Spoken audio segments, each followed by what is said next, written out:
എല്ലാ ഉദ്യോഗാർത്ഥികൾക്കും പുതിയൊരു സീരീസിലേക്ക് സ്വാഗതം. നമ്മളൊരു 50 ഹോട്ട് ടോപ്പിക്സ് കേട്ടോ, അതായത് PSC നിരന്തരം ചോദിക്കുന്ന ഒരു 50 ഏരിയകൾ എടുത്തിട്ട് ഡീറ്റെയിൽഡ് ആയിട്ട് നിങ്ങൾക്ക് എന്ത് ചെയ്യാം, ക്ലാസ് തരാം. നിങ്ങൾക്ക് വരാൻ പോകുന്ന VFA, അതുപോലെ ബിവറേജ് LD, അതുപോലെ തന്നെ കമ്പനി കോർപ്പറേഷൻ ലാസ്റ്റ് ഗ്രേഡ്, അത് നിങ്ങൾ പ്രിലിംസ് വേറെ മെയിൻസ് വേറെ എന്ന് പഠിക്കണ്ട. ഈ ടോപ്പിക്കുകൾ രണ്ടിലും വരുന്ന, പ്രിലിംസിനാണെങ്കിലും മെയിൻസിനാണെങ്കിലും കോമൺ ആയിട്ട് വരുന്ന ഒരു 50 ടോപ്പിക് എല്ലാ എക്സാമിലും ഈ ക്വസ്റ്റ്യൻ, ആ ടോപ്പിക്കിൽ നിന്ന് എന്തുണ്ടാകും, ക്വസ്റ്റ്യൻ ഉണ്ടാകും. സ്റ്റേറ്റ്മെന്റ് ലെവലിലും ഒക്കെ. അതിനിപ്പോ PSC എങ്ങനെ വേണമെങ്കിലും ടൈറ്റ് ആയിട്ട് ചോദിച്ചോട്ടെ, നമ്മൾ നേരിടാൻ തയ്യാറാണ് എന്ന രീതിയിൽ നിങ്ങൾക്ക് ക്ലാസ്സുകൾ തരും. തീർച്ചയായിട്ടും സപ്പോർട്ട് ചെയ്യുക. നമ്മൾ ഇന്ന് എടുക്കുന്ന ടോപ്പിക് നാട്ടുരാജ്യ സംയോജനവും സംസ്ഥാനങ്ങളുടെ പുനഃസംഘടന നിയമവും. ഇത് രണ്ടും ഒരൊറ്റ ക്ലാസ്സിൽ നിന്ന് ഡീറ്റെയിൽഡ് ആയിട്ട് പുതിയ SCRT അടക്കം നിങ്ങൾക്ക് ഇങ്ങോട്ടേക്ക് എടുത്തു തന്ന് എല്ലാ നോട്ടായിട്ട് തന്നെ നിങ്ങളുടെ മുന്നിലേക്ക് ക്ലാസ്സുകൾ എത്തും. തീർച്ചയായിട്ടും സബ്സ്ക്രൈബ് ചെയ്ത് സപ്പോർട്ട് ചെയ്യുക.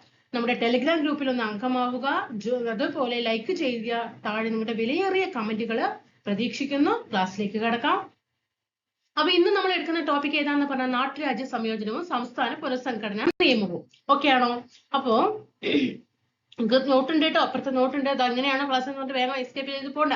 ഓക്കെ, അപ്പൊ നിങ്ങൾ ആദ്യം ഒരു കാര്യം മനസ്സിലാക്കിയിരിക്കണം. ഇപ്പോ എന്താണ് നാട്ടുരാജ്യ, നമ്മളിപ്പോഴും പഠിക്കും അല്ലെ, നാട്ടുരാജ്യ സംയോജനം സംസ്ഥാന പുനഃസംഘടനാ നിയമം എന്ന് പറയില്ലേ. അപ്പൊ ഒന്ന് അടിസ്ഥാനം, അതിന്റെ എന്താണ് ഈ നാട്ടുരാജ്യ സംയോജനം എന്നുള്ളതിന്റെ നമ്മൾ പഠിക്കുന്ന കാര്യങ്ങള് മനസ്സിരുത്തി മനസ്സിലാക്കി പഠിച്ചു കഴിഞ്ഞാൽ പിന്നീട് റിവിഷൻ ചെയ്യാനും എളുപ്പമാണ്, മാർക്കുകൾ സ്കോർ ചെയ്യാനും എളുപ്പമായിരിക്കും. ഓക്കെ, അപ്പൊ എന്താണ് ഈ നാട്ടുരാജ്യ സംയോജനം എന്ന് പറയുന്നത്? അതായത് അതിന്റെ ഒരു ബേസിക് ആണ്. നമുക്ക് നോട്ടിലേക്ക് അങ്ങോട്ട് അപ്പുറത്തെ നോട്ടുകളുണ്ട്, തരാം കേട്ടോ. അതായത് നമുക്ക് അറിയാം 1947 ഓഗസ്റ്റ് മാസം 15-ാം തീയതി നമ്മുടെ ഇന്ത്യ എന്ത് നേടി? സ്വാതന്ത്ര്യം നേടിയില്ലേ? അതാണ് അല്ലെ ഒരു അടിസ്ഥാന കാര്യം അല്ലെ. 1947 ഓഗസ്റ്റ് 15-ന് ഇന്ത്യ സ്വാതന്ത്ര്യം നേടി. ഒന്ന്, അത് മനസ്സിലാക്കിയോ? ആ കാര്യം ഓക്കെ ആയല്ലോ. ആ സമയത്ത് നമ്മുടെ ഇന്ത്യൻ യൂണിയനില്, അതുപോലെ നമുക്കറിയാം ഇന്ത്യ പാകിസ്ഥാൻ എന്ന രണ്ടിതായിരുന്നു അല്ലെ. അപ്പൊ ഇന്ത്യൻ യൂണിയനിലേക്ക് എന്ത് ചെയ്യണം? നാട്ടുരാജ്യങ്ങളെ സംയോജിപ്പിക്കണം നമ്മുടെ ഇന്ത്യയിലേക്ക് അല്ലെ. ഒരുപാട് നാട്ടുരാജ്യങ്ങൾ ഉണ്ടായിരുന്നു അല്ലെ. ഇന്ത്യ സ്വതന്ത്രമാകുന്ന സമയത്ത് എന്താണ് നമുക്കറിയാം 565 അല്ലെങ്കിൽ 575ഓളം നാട്ടുരാജ്യങ്ങൾ എന്ത് ചെയ്തിട്ടുണ്ടായിരുന്നു? നമ്മുടെ ഇന്ത്യൻ യൂണിയനില് ചേർന്നിട്ടുണ്ടായിരുന്നു. മനസ്സിലായോ? ഇന്ത്യ സ്വതന്ത്രമായതോടുകൂടി ബ്രിട്ടീഷുകാരുടെ നിയന്ത്രണത്തിൽ നിന്നും നമ്മുടെ ഇന്ത്യയിലേക്ക് വന്ന നാട്ടുരാജ്യങ്ങളുടെ എണ്ണം എന്ന് പറയുന്നത് 565 നാട്ടുരാജ്യങ്ങളാണ്. മനസ്സിലായോ? അതായത് 47 ഓഗസ്റ്റ് 15-ന് സ്വാതന്ത്ര്യം കിട്ടിയ സമയത്ത് ഒരു നിബന്ധന ഉണ്ടായിരുന്നു. അതായത് ഒന്നുമില്ലെങ്കിൽ നാട്ടുരാജ്യങ്ങൾക്ക് എന്ത് ചെയ്യാം? ഇന്ത്യൻ യൂണിയനിലേക്ക് വരാം, അല്ലെങ്കിൽ പാകിസ്ഥാൻ യൂണിയനിലേക്ക് പോകാം, അല്ലെങ്കിൽ സ്വതന്ത്രമായി നിലനിൽക്കാം. ഈ 3 കണ്ടീഷൻ ആയിരുന്നു സ്വാതന്ത്ര്യം കിട്ടുന്ന സമയത്ത് നാട്ടുരാജ്യങ്ങൾക്ക് ഉണ്ടായിരുന്നത്. മനസ്സിലായോ? ഒന്നില്ലെങ്കിൽ ഇന്ത്യൻ യൂണിയനിൽ വന്ന് ചേരുക, അല്ലെങ്കിൽ നിങ്ങൾക്ക് പാകിസ്ഥാൻ യൂണിയനിൽ പോകാം, അല്ലെങ്കിൽ നിങ്ങൾക്ക് സ്വതന്ത്രമായി നിൽക്കാം. ഈ 3 കാര്യമായിരുന്നു. പക്ഷേ മിക്ക നാട്ടുരാജ്യങ്ങൾക്കും യോജിക്കാൻ താല്പര്യമുണ്ടായിരുന്നത് നമ്മുടെ ഇന്ത്യൻ യൂണിയനിൽ ആയിരുന്നു. ആ ഒരു കാര്യം മനസ്സിലാക്കി വെക്കണം. മനസ്സിലാകുന്നുണ്ടോ? അങ്ങനെ നമുക്ക് അറിയാം സ്വതന്ത്ര ഇന്ത്യയില് 47 ഓഗസ്റ്റ് 15-ന് സ്വാതന്ത്ര്യം കിട്ടി. അങ്ങനെ ആ സ്വതന്ത്ര ഇന്ത്യയില് നാട്ടുരാജ്യങ്ങളുടെ ഏകീകരണത്തിന് നേതൃത്വം കൊടുത്ത വ്യക്തിയാണ് ആര് എന്ന് പറയുന്നത്? സർദാർ വല്ലഭായി പട്ടേൽ. സർദാർ വല്ലഭായി പട്ടേൽ. ഓക്കെ, പഠിച്ചു വെക്കണം. പറയുന്ന കാര്യങ്ങൾ വ്യക്തമായി മനസ്സിലാക്കിയാൽ പിന്നീട് ഈ ഭാഗങ്ങൾ നിങ്ങൾക്ക് നോക്കേണ്ടി വരില്ല. മനസ്സിലായോ? അപ്പോ സ്വതന്ത്രാനന്തരം ഇന്ത്യൻ യൂണിയനിൽ ചേരാൻ, നാട്ടുരാജ്യങ്ങളെയൊക്കെ ചേർത്താൻ അല്ലെ, നാട്ടുരാജ്യങ്ങളുടെ ഏകീകരണത്തിന് നേതൃത്വം കൊടുത്ത വ്യക്തിയാണ് സർദാർ വല്ലഭായി പട്ടേൽ എന്ന് പറയുന്നത്. അതേപോലെ ഈ നാട്ടുരാജ്യങ്ങളുടെ ഏകീകരണത്തിൽ പ്രധാന പങ്ക് വഹിച്ച ഒരു മലയാളിയാണ് ആര്? VP മേനോൻ. VP മേനോൻ. ഇതെന്നും ചോദ്യങ്ങൾ വരുന്നതാണ് കേട്ടോ. ആരാണ് മലയാളി? VP മേനോൻ ട്ടോ. നാട്ടുരാജ്യങ്ങൾ ഏകീകരിക്കുന്നതിൽ പ്രധാനപ്പെട്ട പങ്ക് വഹിച്ച മലയാളിയാണ് VP മേനോൻ എന്ന് പറയുന്നത്. അതേപോലെ തന്നെ അടുത്തൊരു ക്വസ്റ്റ്യൻ നോക്കണം. നാട്ടുരാജ്യങ്ങളെ ഏകീകരിക്കാനായി രൂപം കൊണ്ട ഡിപ്പാർട്ട്മെന്റ് ഓഫ്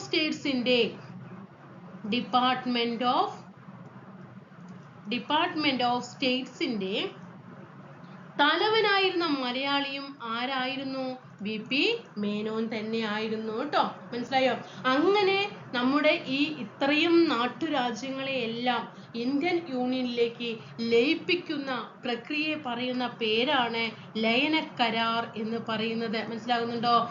നാട്ടുരാജ്യങ്ങളെ ഇന്ത്യൻ യൂണിയനിലേക്ക് ലയിപ്പിച്ച പ്രക്രിയ പറയുന്ന പേരാണ് ഇൻസ്ട്രുമെന്റ് ഓഫ് അസഷൻസ് എന്ന് പറയുന്നത്. അതായത് ലയന കരാർ എന്ന് പറയുന്നത്. അങ്ങനെ 565ഓളം നാട്ടുരാജ്യങ്ങൾ എന്ത് ചെയ്തു? നമ്മുടെ ഇന്ത്യൻ യൂണിയനിൽ ചേർന്നു. കേൾക്കുന്നുണ്ടോ? അങ്ങനെ എന്നാൽ ചില നാട്ടുരാജ്യങ്ങൾ എന്ത് ചെയ്തില്ല? ഇന്ത്യൻ യൂണിയനിൽ ചേരാൻ വിസമ്മതിച്ചു. അങ്ങനെയുള്ള നാട്ടുരാജ്യങ്ങൾക്ക് ഉദാഹരണമാണ് ജുനഗഡ്, ഹൈദരാബാദ്,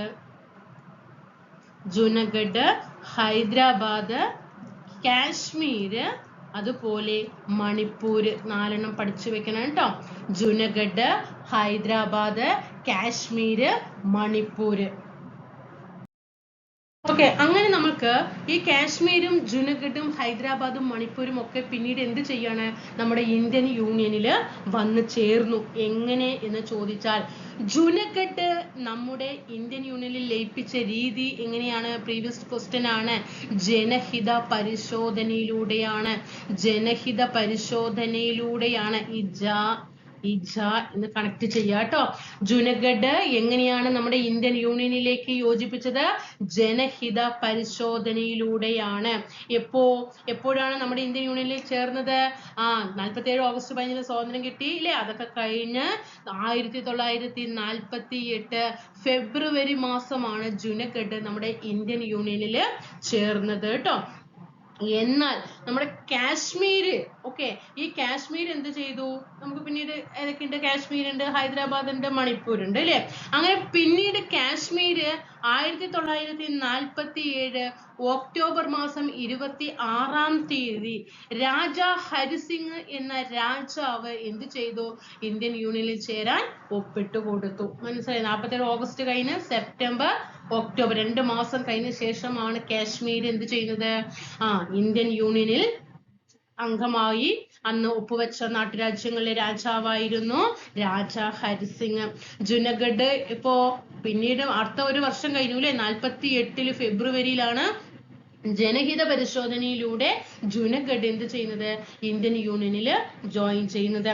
എന്നാൽ നമ്മുടെ ഇന്ത്യൻ യൂണിയൻ അതായത് ഇന്ത്യൻ നാട്ടുരാജ്യങ്ങളിൽ ഏറ്റവും വലിയൊരു നാട്ടുരാജ്യമാണ്. ഇപ്പോൾ ഒരുപാട് നമ്മൾ പറഞ്ഞു 565 നാട്ടുരാജ്യങ്ങൾ ആദ്യം ചേർന്നു എന്ന് പറഞ്ഞു. പിന്നീട് ഈ 4 കുറിച്ച് പറഞ്ഞു. എല്ലാ നാട്ടുരാജ്യങ്ങളെ വെച്ച് നോക്കുമ്പോഴും ഏറ്റവും വലിയ നാട്ടുരാജ്യം ഏതാണ്? അത് ഹൈദരാബാദ് ആണ് കേട്ടോ. ആരാണ്? ഹൈദരാബാദ് ഏത് ഉടമ്പടി വഴിയാണ് നമ്മുടെ ഇന്ത്യൻ യൂണിയനിൽ ചേർന്നത്? ജുനഗഡ് എന്ന് പറഞ്ഞത് ജനഹിത പരിശോധനയിലൂടെയാണ് എന്ന് പറഞ്ഞു. എന്നാൽ കാശ്മീർ സൈനിക നീക്കങ്ങൾ വഴിയാണ് കേട്ടോ. എന്നാൽ ഈ ഹൈദരാബാദ് എങ്ങനെയാണ്? തൽസ്ഥിതി കരാർ വഴിയാണ്. എങ്ങനെയാണ്? തൽസ്ഥിതി കരാർ വഴിയാണ് ഹൈദരാബാദ് ഇന്ത്യൻ യൂണിയനിലേക്ക് എന്ത് ചെയ്തത്? അംഗമായത്. അതായത് സ്റ്റാൻഡ് സ്റ്റിൽ എഗ്രിമെന്റ് വഴിയാണ് ഹൈദരാബാദ് 47 നവംബർ മാസം ട്ടോ 1947 നവംബർ മാസം ഇന്ത്യൻ യൂണിയനിൽ ചേരുന്നത്. അവിടെ മനസ്സിലാക്കണം. ഇനി നമുക്ക് മണിപ്പൂർ എടുക്കുകയാണെങ്കിൽ, മണിപ്പൂര് ലയന കരാറിൽ ഒപ്പുവെച്ചത് 1949 സെപ്റ്റംബർ മാസമാണ് കേട്ടോ. 49 സെപ്റ്റംബറിലാണ്. ഇത് 4 പ്രീവിയസ് ചോദ്യങ്ങളാണ്. കാശ്മീരും ഹൈദരാബാദും 1900 ഈ മാസം അടക്കം പ്രീവിയസ് ആയിട്ട് ചോദിച്ച ചോദ്യങ്ങളാണ്. കാശ്മീർ 47, ഹൈദരാബാദും 47. കാശ്മീർ ഒക്ടോബർ ഹൈദരാബാദ് നവംബർ ട്ടോ. 47 ഒക്ടോബറിൽ കാശ്മീർ, 47 നവംബറിൽ ഹൈദരാബാദ്, 48 ഫെബ്രുവരിയിൽ ജുനഗഡ്, മണിപ്പൂർ 49 സെപ്റ്റംബറിലാണ് കേട്ടോ. അപ്പൊ ജനഹിത പരിശോധനയിലൂടെയാണ് ജുനഗഡ് ഇന്ത്യൻ യൂണിയനിൽ അംഗമായത്. ഹൈദരാബാദ് ആണെങ്കിൽ തൽസ്ഥിതി കരാർ വഴിയാണ്. കാശ്മീർ എല്ലാം സൈനിക നീക്കങ്ങൾ വഴിയാണ് കേട്ടോ. അങ്ങനെ അതോടെ ആ കാര്യങ്ങൾ അവിടെ മനസ്സിലാക്കാം കേട്ടോ. അതേപോലെ തന്നെ പ്രീവിയസ് ആയിട്ട് ഒരു ചോദ്യം പഠിക്കണം കേട്ടോ. അത് വെരി ഇമ്പോർട്ടന്റ് ക്വസ്റ്റ്യൻസ് ആണ്. ഹൈദരാബാദ് കേട്ടോ, അതില് ഓപ്പറേഷൻ പോളോ കേട്ടോ, ഓപ്പറേഷൻ പോളോ, ഓപ്പറേഷൻ പോളോ. എന്താ ഓപ്പറേഷൻ പോളോ? ഓപ്പറേഷൻ പോളോയിലൂടെയാണ് ഇന്ത്യൻ യൂണിയനിലേക്ക് ഹൈദരാബാദ് ലയിച്ചത്. അതായത് തൽസ്ഥിതി കരാർ എന്ന് പറഞ്ഞു. അതേപോലെ തന്നെ ഓപ്പറേഷൻ പോളോയിലൂടെയുമാണ് ഹൈദരാബാദ് ഇന്ത്യൻ യൂണിയനിലേക്ക് ചേർന്നത്. മനസ്സിലാക്കണം, തെറ്റ് വരാൻ പാടില്ല. ഇനി ഈ മണിപ്പൂരിനെ കുറിച്ചിട്ടുള്ള ഒരു പ്രീവിയസ് ക്വസ്റ്റ്യൻ നോക്കാം. സാർവത്രിക പ്രായപൂർത്തി വോട്ടവകാശത്തിന്റെ അടിസ്ഥാനത്തിൽ തെരഞ്ഞെടുപ്പ് നടന്ന ഇന്ത്യയിലെ ആദ്യത്തെ പ്രദേശമാണ് ഇത് മണിപ്പൂർ എന്ന് പറയുന്നത്. സാർവത്രിക പ്രായപൂർത്തി വോട്ടവകാശത്തിന്റെ പേരിൽ, പ്രായപൂർത്തി വോട്ടവകാശത്തിന്റെ അടിസ്ഥാനത്തിൽ തിരഞ്ഞെടുപ്പ് നടന്ന ഇന്ത്യയിലെ ആദ്യത്തെ പ്രദേശമാണ് മണിപ്പൂർ എന്ന് പറയുന്നത്. അപ്പൊ ഇത്രയും കാര്യങ്ങൾ മനസ്സിലായല്ലോ. എന്താണ് നമ്മളെപ്പോഴും PSC പഠിക്കുമ്പോൾ നാട്ടുരാജ്യ സംയോജനം, നാട്ടുരാജ്യ സംയോജനം, അതിന്റെ അടിസ്ഥാന കാര്യങ്ങൾ മനസ്സിലാക്കി ഡീറ്റെയിൽഡ് പഠിച്ചാൽ പിന്നെ നമുക്കത് കാര്യങ്ങൾ മനസ്സിലായി. പിന്നെ എന്താണ് അവിടെ പിന്നീട് അത് നമുക്ക് നല്ല ഓർമ്മ കിട്ടും, റിവിഷൻ ചെയ്യാൻ എളുപ്പം, മാർക്ക് നേടാൻ എളുപ്പം. മനസ്സിലാവുന്നുണ്ടോ? അപ്പൊ ഇത്രയും കാര്യങ്ങൾ അവിടെ മനസ്സിലാക്കാം. അങ്ങനെ നമ്മുടെ സർദാർ വല്ലഭായ് പട്ടേല് ഈ നാട്ടുരാജ്യങ്ങളുടെ സംയോജന സമയത്ത് പറഞ്ഞ അദ്ദേഹത്തിന്റെ ഒരു വാക്കുകൾ ശ്രദ്ധിക്കണം. കഷ്ടപ്പെട്ട് നാം നേടിയ സ്വാതന്ത്ര്യം നാട്ടുരാജ്യങ്ങളാകുന്ന വാതായനങ്ങളിലൂടെ നമുക്ക് നഷ്ടമാവാൻ പാടില്ല എന്ന് പറഞ്ഞത് സർദാർ വല്ലഭായ് പട്ടേലാണ്. മനസ്സിലാകുന്നുണ്ടോ? അപ്പൊ നാട്ടുരാജ്യങ്ങളുടെ ഏകീകരണത്തിന് പ്രധാനപ്പെട്ട പങ്ക് വഹിച്ച വ്യക്തിയാണ് സർദാർ വല്ലഭായ് പട്ടേല്. അതിൽ നേതൃത്വം നൽകിയ മലയാളിയാണ് VP മേനോൻ. ഡിപ്പാർട്ട്മെന്റ് ഓഫ് സ്റ്റേറ്റ്സിന്റെ സെക്രട്ടറി ആയിരുന്നു ആര്? VP മേനോൻ. ഇതൊക്കെ നമ്മൾ പഠിച്ചു, അതെല്ലാം പ്രീവിയസ് ആണ്. എത്ര ആയിരക്കണക്കിന് പ്രാവശ്യമെങ്കിലും ഈ ഏരിയയിൽ നിന്ന് PSC ചോദിച്ചിട്ടുണ്ട്. മനസ്സിലാകുന്നുണ്ടോ? അപ്പോ എന്താണ് ഈ നാട്ടുരാജ്യങ്ങളുടെ സംയോജന സമയത്ത് സർദാർ വല്ലഭായ് പട്ടേൽ പറഞ്ഞ ഒരു വാക്കാണ് കഷ്ടപ്പെട്ട് നാം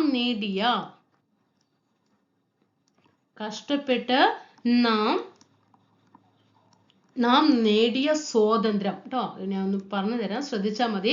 കഷ്ടപ്പെട്ട് നാം നേടിയ സ്വാതന്ത്ര്യം നാട്ടുരാജ്യങ്ങളാകുന്ന വാതായനങ്ങളിലൂടെ നമുക്ക് നഷ്ടമാവാൻ പാടില്ല എന്ന് പറഞ്ഞത് സർദാർ വല്ലഭായ് പട്ടേലാണ്. അതേപോലെ അങ്ങനെ ഈ നാട്ടുരാജ്യങ്ങളൊക്കെ നമ്മുടെ ഇന്ത്യൻ യൂണിയനിൽ ചേർന്നു. എന്നാൽ 1954 വർഷമായി, 1961 ആയി, എന്നിട്ടും നമ്മുടെ ഇന്ത്യയിൽ തന്നെ, നമ്മുടെ ഇന്ത്യ സ്വാതന്ത്ര്യം നേടി ഇത്ര വർഷം കഴിഞ്ഞിട്ടും ഏത് രണ്ട് രാജ്യങ്ങൾ വിട്ടുപോയിട്ടുണ്ടായിരുന്നില്ല? ഫ്രാൻസും പോർച്ചുഗലും. അവര് ഇവിടെ തന്നെ ഉണ്ടായിരുന്നു അല്ലെ? 54 ഫ്രാൻസ് എന്ത് ചെയ്യുന്നത്? ഇന്ത്യ വിട്ടു പോകുന്നത്. 1961 പോർച്ചുഗീസ് വിട്ടുപോകുന്നത്. നമ്മുടെ ഇന്ത്യയിൽ ആദ്യം എത്തിയ വിദേശ ശക്തിമാരാണ്? പോർച്ചുഗലാണ്. അവസാനം വിട്ടുപോയത് ആര് തന്നെയാണ്? പോർച്ചുഗൽ തന്നെയാണ്. 1954 ഫ്രാൻസ് എന്ത് ചെയ്യുന്നത്? ഇന്ത്യ വിട്ടിട്ട് പോകുന്നത് കേട്ടോ. ആ ഫ്രാൻസ് ഇന്ത്യ വിട്ടു പോകുന്ന സമയത്ത് ഫ്രാൻസിന്റെ അധിനിവേശ പ്രദേശങ്ങൾ ആയിരുന്ന പോണ്ടിച്ചേരി, ഏതാണ്? പോണ്ടിച്ചേരി, അതുപോലെ കാരക്കൽ, പോണ്ടിച്ചേരി, കാരക്കൽ, മാഹി, യാനം, ഈ 4 ചോദ്യങ്ങൾ വരുന്നുണ്ട്. ഈ 4 നന്നായിട്ട് പഠിക്കണം. 1954 ഫ്രാൻസ് ഇന്ത്യ വിട്ടു പോകുന്ന സമയത്ത് ഫ്രാൻസിന്റെ അധിനിവേശ പ്രദേശങ്ങളായിരുന്ന പോണ്ടിച്ചേരി, കാരക്കൽ, മാഹി, യാനം എന്നിവ ഇന്ത്യയിൽ ചേർത്തിട്ടാണ് എന്ത് ചെയ്യുന്നത്? ഇവിടുന്ന് പോകുന്നത് കേട്ടോ. അങ്ങനെ 1954 ഇന്ത്യൻ യൂണിയനിൽ ചേർക്കപ്പെട്ടു. 1961 പോർച്ചുഗൽ എന്ത് ചെയ്യുന്നത്? ഇന്ത്യ വിട്ടിട്ട് പോകുന്നത്. ആ സമയത്ത് ഗോവയും ദാമൻ ദിയു, ഗോവയും ദാമൻ ദിയും എന്ത് ചെയ്തു? ഇന്ത്യൻ യൂണിയനിൽ ചേർക്കപ്പെട്ടു. മനസ്സിലായോ? അപ്പൊ പോർച്ചുഗലിന്റെ അധിനിവേശ പ്രദേശങ്ങളാണ് ഗോവയും ദാമൻ ദിയും. 1961 ഇന്ത്യൻ യൂണിയനിൽ ചേർക്കപ്പെടുന്നതും പോർച്ചുഗൽ ഇന്ത്യ വിട്ടു പോകുന്നതും. 54 ഫ്രാൻസ് ഇന്ത്യ വിട്ടു പോകുന്നത്. ഫ്രാൻസിന്റെ അധിനിവേശ പ്രദേശങ്ങളായ പോണ്ടിച്ചേരി, കാരക്കൽ, മാഹിയാനം ഇന്ത്യൻ യൂണിയനിൽ ചേർക്കപ്പെടുകയും ചെയ്തു. ഇത്രയും കാര്യങ്ങൾ ഇവിടെ മനസ്സിലായല്ലോ അല്ലെ? എങ്കിൽ നമുക്ക് SCERT കൊടുത്തിട്ടുള്ള നാട്ടുരാജ്യ സംയോജനത്തെ കുറിച്ചിട്ട് നമുക്ക് നോക്കാം. നോക്കിക്കേ, 1947 ഇന്ത്യൻ സ്വാതന്ത്ര്യ നിയമപ്രകാരം ഇന്ത്യയിലെ 565 നാട്ടുരാജ്യങ്ങൾക്ക് സ്വതന്ത്ര ഇന്ത്യയിലോ പാകിസ്ഥാനിലോ ചേരുവാനോ സ്വതന്ത്ര രാജ്യങ്ങളായി നിലനിൽക്കാനോ അധികാരം ഉണ്ടായിരുന്നു. നമ്മൾ പറഞ്ഞു, നാട്ടുരാജ്യങ്ങളെ ഇന്ത്യൻ യൂണിയനിൽ ലയിപ്പിക്കുക എന്നത് രാജ്യത്തെ സംബന്ധിച്ചിടത്തോളം ശ്രമകരമായ ഒരു ദൗത്യമായിരുന്നു. ഈ ദൗത്യം വിജയകരമായി പൂർത്തിയാക്കിയത് ആഭ്യന്തര മന്ത്രിയായിരുന്ന സർദാർ വല്ലഭായ് പട്ടേലും സ്റ്റേറ്റ് ഡിപ്പാർട്ട്മെന്റിന്റെ സെക്രട്ടറി ആയിരുന്ന VP മേനോനും നയിച്ച സംഘടനയായിരുന്നു.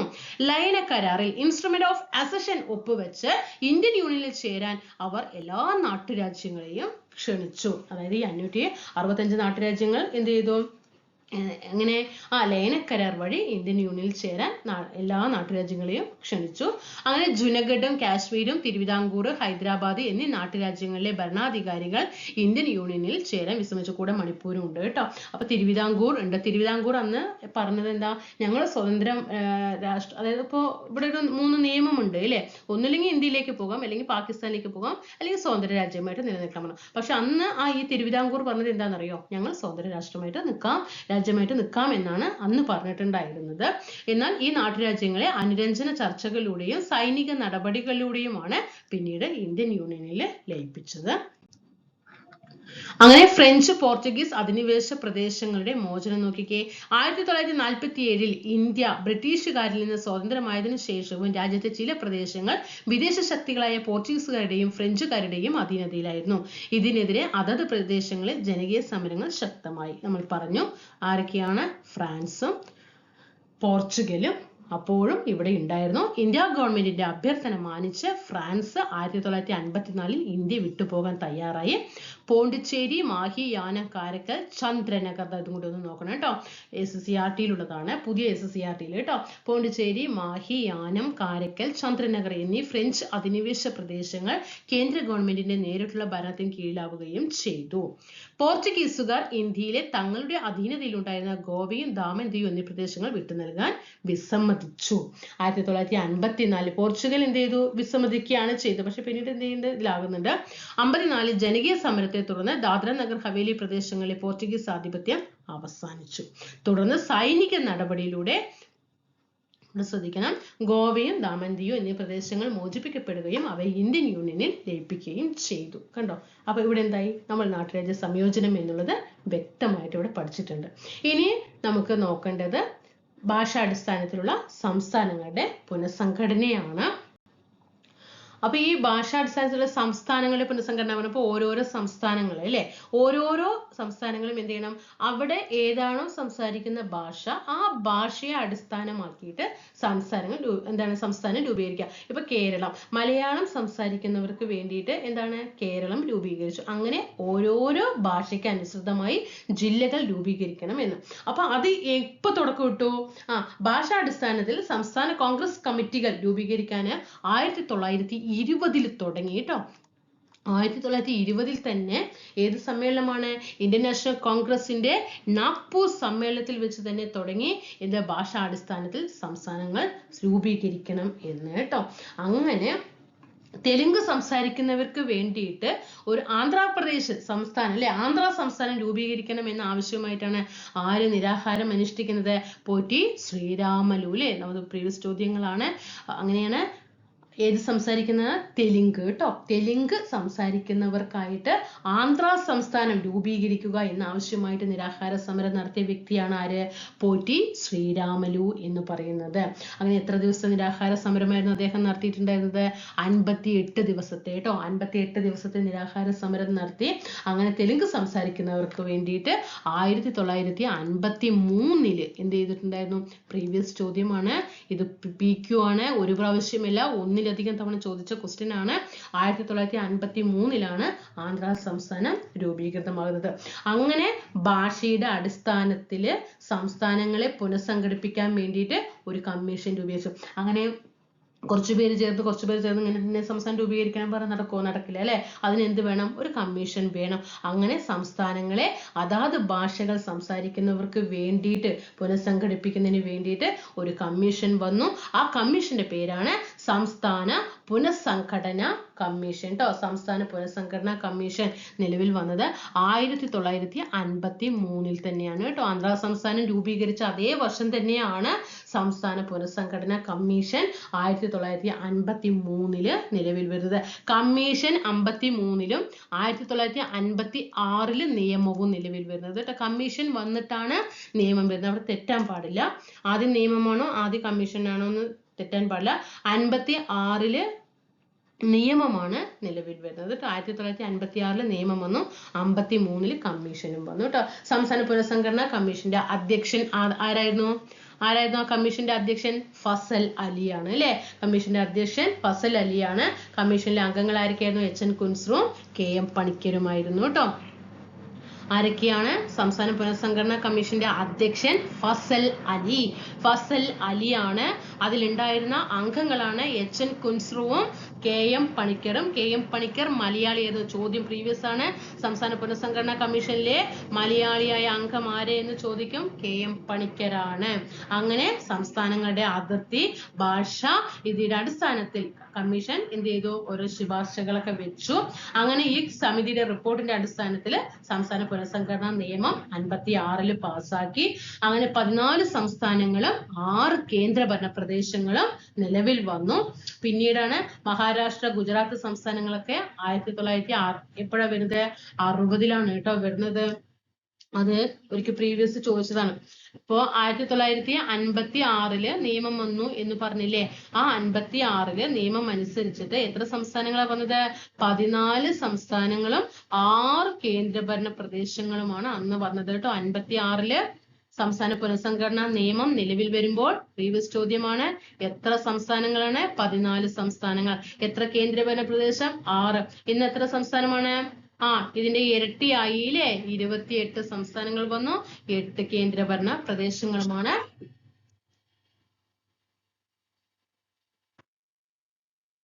ഇന്ന് ഉള്ളത് കേട്ടോ. തെറ്റാൻ പാടില്ല. 1956 കഴിഞ്ഞു. 1960 ഏത് വരുന്നത്? മഹാരാഷ്ട്രയും ഗുജറാത്തും സംസ്ഥാനങ്ങൾ രൂപീകരിക്കപ്പെടുന്നത്. മഹാരാഷ്ട്ര, ഗുജറാത്ത് 1960 വരുന്നത്. 1966 പഞ്ചാബ് വരുന്നത് കേട്ടോ. 1966 പഞ്ചാബ് വന്നു. പിന്നീട് 1972 മണിപ്പൂര്, അതുപോലെ ത്രിപുര, പിന്നെ മേഘാലയ, ഇതൊക്കെ വരുന്നത് 1972. അരുണാചൽ പ്രദേശ്, മിസോറാം വന്നത് 1987 കേട്ടോ. 1987 അരുണാചൽ പ്രദേശും പിന്നെ അരുണാചൽ പ്രദേശും മിസോറാമും വരുന്നത്. 1963 നാഗാലാൻഡ് വരുന്നുണ്ട് കേട്ടോ. നാഗാലാൻഡ് വരുന്നുണ്ട്. പിന്നെ 2000 അത് പ്രീവിയസ് ചോദ്യമാണ് കേട്ടോ. ഈ 2000 ജാർഖണ്ഡ്, ഗണ്ട് എന്നുള്ള 3 കേട്ടോ. ഏതാ? ജാർഖണ്ഡ്, ഛത്തീസ്ഗഡ്, ഉത്തരാഖണ്ഡ് കേട്ടോ. ജാർഖണ്ഡ്, ഛത്തീസ്ഗഡ്, ഉത്തരാഖണ്ഡ് ഒക്കെ വരുന്നത് 2000. തെലങ്കാന 2014 കേട്ടോ. തെലങ്കാന 2014 കേട്ടോ. ഇത്രയും കാര്യങ്ങളാണ് സംസ്ഥാന പുനഃസംഘടന പറയുന്നത്. നമുക്ക് SSCRT-യിൽ ഇവിടെ സംസ്ഥാന പുനഃസംഘടനയെ കുറിച്ചിട്ട് ഇവിടെ കൊടുത്തിട്ടുണ്ട്. അപ്പൊ നമ്മൾ ഇത്രയും പറഞ്ഞ കാര്യങ്ങൾ ഒന്നും കൂടി നമുക്ക് നോക്കാം. അപ്പൊ സംസ്ഥാനങ്ങളുടെ പുനഃസംഘടനയെ കുറിച്ച് നമ്മൾ എന്താ പറഞ്ഞത്? 1920 നാഗ്പൂർ സമ്മേളനത്തിൽ, ഇന്ത്യൻ നാഷണൽ കോൺഗ്രസിന്റെ നാഗ്പൂർ സമ്മേളനത്തിലാണ് എന്ത് ചെയ്തത്? ഭാഷാ അടിസ്ഥാനത്തില് സംസ്ഥാന കോൺഗ്രസ് കമ്മിറ്റികൾ രൂപീകരിക്കാൻ തീരുമാനിച്ചത് 1920 നാഗ്പൂർ സമ്മേളനത്തിൽ വെച്ചിട്ടാണ്. 1953 കാലഘട്ടത്തില് തെലുങ്ക് സംസാരിക്കുന്നവർക്ക് വേണ്ടിയിട്ട് ആന്ധ്ര സംസ്ഥാനം രൂപീകരിക്കണം എന്ന് പറഞ്ഞ് നിരാഹാര സമരം നടത്തിയ വ്യക്തിയാണ് പോറ്റി ശ്രീരാമലു. 58 ദിവസത്തെ നിരാഹാര സമരമാണ് അദ്ദേഹം നടത്തിയത്. അങ്ങനെ അദ്ദേഹം എന്ത് ചെയ്യുന്നുണ്ട്? മരണമടയാണ് കേട്ടോ. നിരാഹാരം അനുഷ്ഠിച്ചിട്ട് അങ്ങനെ മരണമടയുന്നുണ്ട്. പിന്നെ അങ്ങനെ 1953 തെലുങ്ക് സംസാരിക്കുന്നവർക്ക് വേണ്ടിയിട്ട് ആന്ധ്ര സംസ്ഥാനം രൂപീകരിച്ചു. 2014 പിന്നീട് ഇത് പ്രീവിയസ് ചോദ്യമാണ് കേട്ടോ. ഇത് പ്രീവിയസ് ആണ്. തെലങ്കാന 2014 തെലങ്കാന സംസ്ഥാനം രൂപീകരിക്കണമെന്ന്. അങ്ങനെ സംസ്ഥാനങ്ങളെ ഒന്ന് ഭാഷയുടെ അടിസ്ഥാനത്തിലും അതിർത്തിയൊക്കെ നിർണയിച്ച് സംസ്ഥാനങ്ങൾ ഒന്ന് പുനഃസംഘടിപ്പിക്കണം എന്ന് പറഞ്ഞിട്ടാണ് അങ്ങനെ ഒരു കമ്മീഷൻ വരികയാണ്. അതിന്റെ അധ്യക്ഷനായിട്ട് ഫസൽ അലിയും അതിൽ അംഗമായിരുന്ന വ്യക്തികളാണ് എച്ച് എൻ കുൻസ്രുവും KM പണിക്കരും. ആ KM പണിക്കർ എന്ന് പറഞ്ഞ വ്യക്തി മലയാളിയായിരുന്നു. അങ്ങനെ 1956 സംസ്ഥാന പുനഃസംഘടനാ നിയമം നിലവിൽ വരികയും ഇങ്ങനെ 14 സംസ്ഥാനങ്ങളും 6 കേന്ദ്രഭരണ പ്രദേശങ്ങളും നിലവിൽ വന്നു.